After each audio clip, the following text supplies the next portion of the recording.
E agora a gente traz os bastidores da política, os bastidores dessa operação.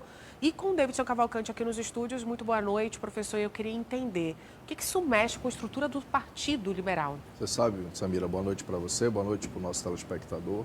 O PL, partido do ex-presidente da República, Bolsonaro, é, com essa operação, o mais impactado hoje negativamente com isso.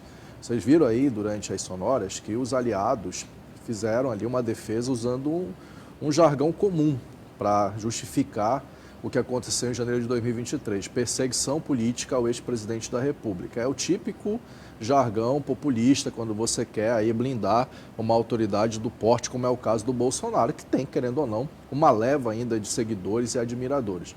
Mas as fontes minhas hoje captaram que ali o PL já não vive uma situação tão amigável entre o presidente da legenda, Valdemar Costa Neto, que foi preso pela operação, com alguns bolsonaristas considerados ferrenhos defensores, mesmo radicais ali do ex-presidente. Inclusive porque as alianças municipais, inclusive Manaus aparece aí, envolve uma série de interferências que os bolsonaristas acusam Valdemar da Costa Neto de não privilegiar justamente a ala mais ligada ao ex-presidente nessas articulações. Lembrando que Manaus, por exemplo, está ali na construção de uma chapa puro sangue com Alberto Neto e Menezes. Mas a gente sabe que tem 2 ou 3 nomes aí que andam conversando diretamente, pelo menos com Valdemar Costa Neto, e podem se filiar ao PL e tomar aí essa vaga. Então hoje o PL, que pretende dar as cartas na mesa, pretende fazer mais de 1.500 prefeitos em 2023, quer se firmar como principal legenda de direita do país, sofre um impacto duríssimo, inclusive nas redes sociais. Eu já soube por uma fonte agora que nós temos o Republicanos ali no retrovisor. E lembrando que o Republicanos é o partido de Tarcísio de Freitas, que é um futuro nome aí que pode se apresentar em 2026, justamente nesse segmento mais à direita, Samira. Agora a gente acompanha o desdobramento dessa operação, né? A repercussão dela. Agora a gente vai trazer um outro assunto também, e fica aí, professor, que a gente quer voltar ainda com o seu comentário. Vamos aqui na 1?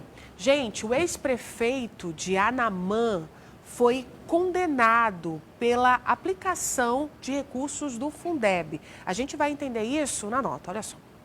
A Justiça Federal condenou o ex-prefeito de Anamã, Gessimar Pinheiro, por aplicar indevidamente os recursos públicos do Fundo Nacional de Desenvolvimento da Educação, o Fundeb, no município. A pena estipulada foi de 5 meses de detenção em regime aberto. Além disso, ele terá que devolver R$266 mil. Na sentença, o juiz federal afirma que Gessimar pode prestar serviços à comunidade como pena alternativa. Conforme a denúncia feita pelo Ministério Público Federal, em 2019, o ex-prefeito Gessimar Pinheiro Matos aplicou indevidamente as rendas do Fundeb com plena consciência e vontade. Não houve comprovação de despesa no balancete financeiro do Fundeb referente ao mês de dezembro de 2013, quando ele era prefeito. Também houve falta de controle de aquisição, consumo de combustível, mediante requisições da Secretaria Municipal de Educação. O ex-prefeito também concedeu R$5 mil em diárias de servidores sem comprovar isso. O total do uso indevido foi de R$1.300.000. Além da condenação e do ressarcimento, Gessimar não pode exercer cargo ou função pública, eletivo ou de nomeação pelo prazo de 5 anos. A condenação foi comunicada ao Tribunal Regional Eleitoral do Amazonas, ao Tribunal de Contas do Amazonas e ao Tribunal de Contas da União. Professor, isso quer dizer, então, que os órgãos de controle precisam reforçar a fiscalização em Anamã? Sem dúvida nenhuma. Anamã e no interior do estado do Amazonas inteiro. Isso não é o primeiro caso que envolve o Fundeb.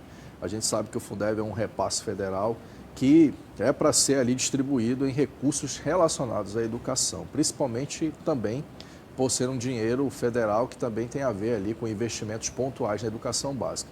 Agora, tem um detalhe, né? É o mínimo que se pode fazer quando você é condenado por uma suposta irregularidade. Não participar do processo eleitoral, ficar com a ficha suja mesmo. E quando a gente fala do interior do Amazonas é muito mais sensível, porque são municípios que arrecadam bem menos que muitos municípios do Brasil, e a infraestrutura, toda a estrutura, inclusive dos profissionais de ensino, é péssima.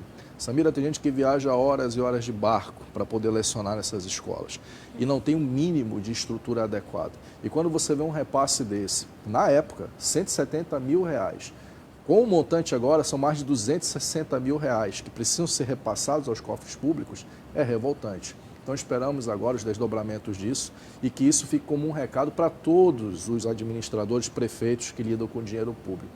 Foi-se o tempo, pelo menos a gente tem visto isso, Samira, foi-se a época em que o interior era tão terra sem lei assim. Os órgãos de controle estão cada vez mais na cola e isso foi uma promessa de campanha da presidente do Tribunal de Contas do Estado do Amazonas. Então é bom a turma abrir o olho. Sobre isso que a gente vai falar agora. Obrigada, viu, professor? Muito boa noite.